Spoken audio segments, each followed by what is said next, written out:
त्यांचं स्टेटमेंट आहे की आता उद्याचा त्यांचा वडिलांचा निर्णय झाल्यानंतर भूमिका स्पष्ट करून, ज्यामुळं अजून काही स्पष्टता आली नाही त्याच्यामध्ये. त्यामुळं त्यावर सध्या तर म्हणजे बोलणं अमितच्यासारख्या कार्यकर्त्यांना उचित नाही. सध्या तरी त्यांनी अजून डिक्लेअर केलेलं नाही आहे, पण आपल्याला 20 तारखेनंतर ते म्हणले की मी जे आहे भूमिका ते स्पष्ट करतो. त्यामुळे आत्ता तरी त्या विषयावर आपल्याला लगेच म्हणता येणार नाही की ते पक्ष सोडून गेलेले आहेत म्हणून. 20 तारखेनंतर त्यांनी स्वतःहून डिक्लेअर केल्यानंतर आपण ते प्रतिक्रिया आपण देऊ त्यावर.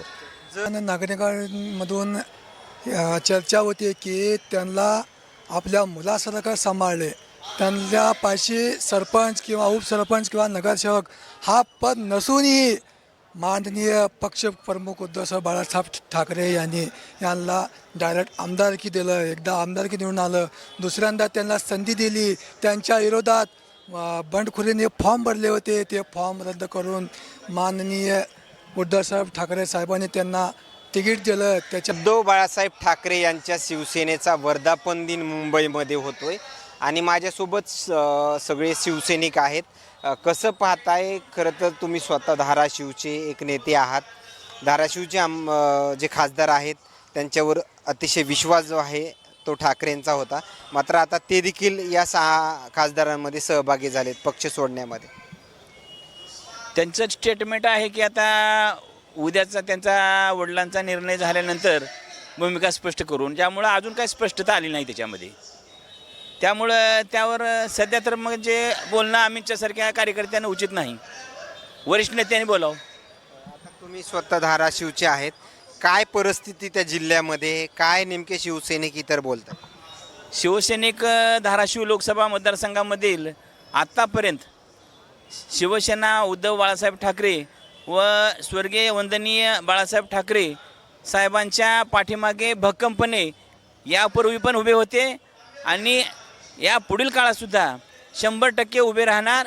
एकही शिवसैनिक किंवा मतदार, युवा सैनिक, महिला आघाडी कुणीही या ठिकाणी म्हणजे तिळमात्रसुद्धा बाहेर जाणार नाहीत पक्षाच्या बाजूला.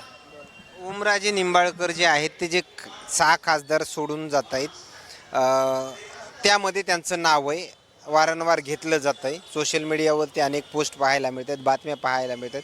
खरंच हा निर्णयावर ते ठाम आहेत असं वाटतंय का?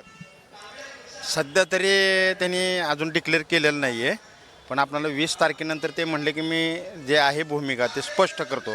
त्यामुळे आत्ता तरी त्या विषयावर आपल्याला लगेच म्हणता येणार नाही की ते पक्ष सोडून गेलेले आहेत म्हणून.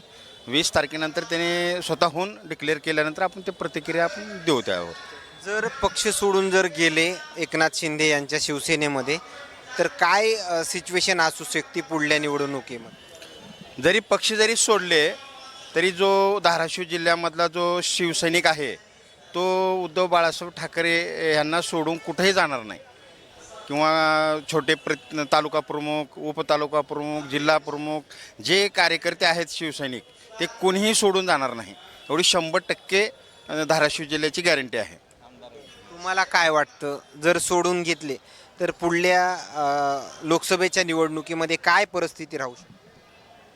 जरी सोडून गेले तरी असंख्य कार्यकर्ते वाट पाहत आहेत की बाबा त्या जागेसाठी लोकसभेच्या उमेदवार म्हणून इच्छुक असलेली संख्या भरपूर आहे. त्यामुळं उमेदवाराची कुठंही म्हणजे कमी पडणार नाही आणि 100% पुढील हा धाराशिव लोकसभा मतदारसंघ शिवसेना उद्धव बाळासाहेब ठाकरे पक्षाचा खासदार नक्की होईल.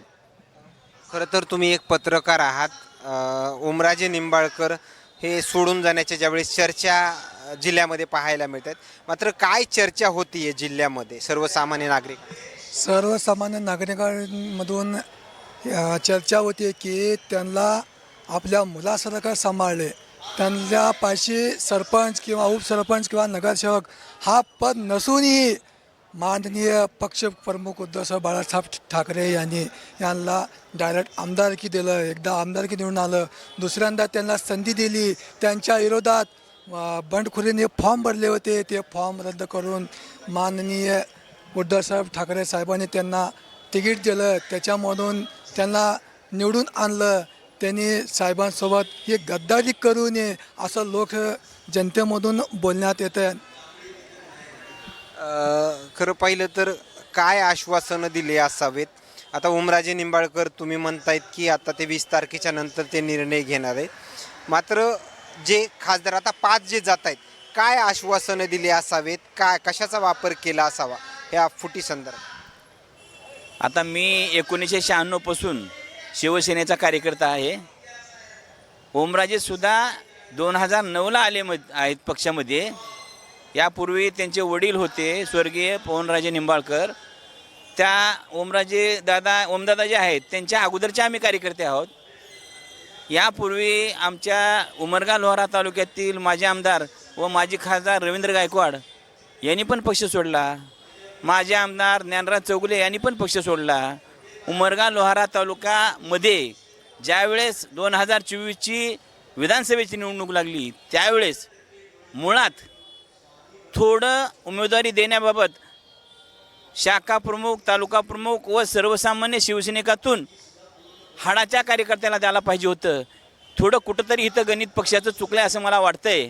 आणि एका नवख्या उमेदवाराला दिलं तरी पण आम्ही पक्ष संघटनेमध्ये सतत होऊ द्या चर्चा कार्यक्रम असो किंवा पक्षाचे इतर कार्यक्रम असो, मी शेतकरी सेनेचा तालुका प्रमुख या नात्यानं व पक्षातील काही ठराविकच कार्यकर्ते पक्षासोबत राहिले.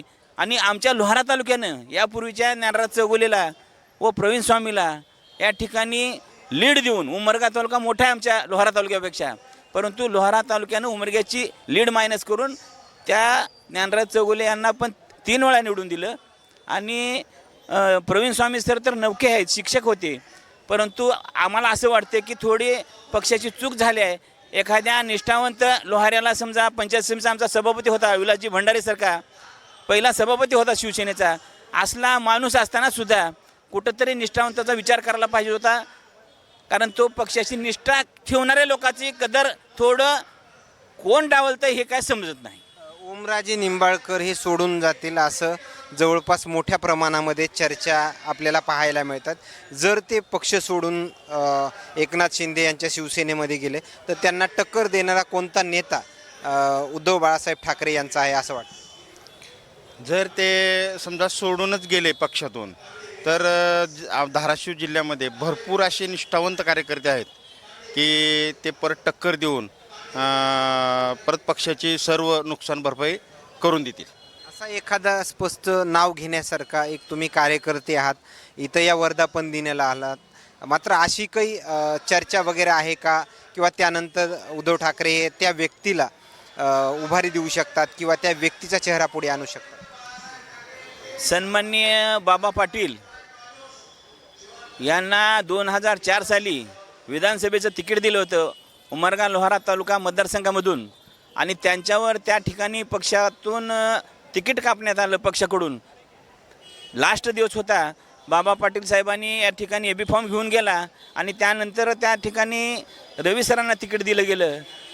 त्यामुळं एक माजी जिल्हा परिषदेचे उपाध्यक्ष तथा यापूर्वी ते शरद पवार साहेबांचे कार्यकर्ते होते राष्ट्रवादीचे, त्यांनी हे आपलं भूविकास बँकेचे ते महाराष्ट्राचे अध्यक्ष होते.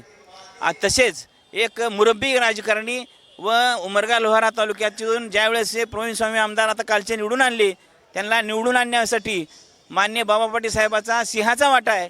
आणि नक्कीच जिल्ह्याचे नेतृत्व जर मजबूत करायचं असेल, पक्ष संघटना जर मजबूत करायची असेल तर 100% बाबा पाटील साहेबाचा विचार पक्षाने विचार करून त्यांना जिल्हा सहसंपर्क प्रमुख किंवा संपर्क प्रमुख असं वरिष्ठ पदावर द्यावं. खंबीर नेता आहे तो. ओके, धन्यवाद. या ठिकाणी पाहिलं गेलं तर ओमराजे निंबाळकर यांच्या मतदारसंघातून हे येणारे शिवसैनिक आहे. आलेल्या प्रतिक्रिया मात्र काय सांगून जातात हे नक्कीच समजलं असेल.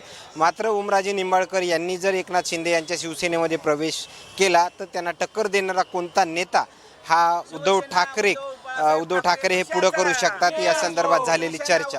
कॅमेरामॅन सोबत सूर्य जुमडिया, मुंबई.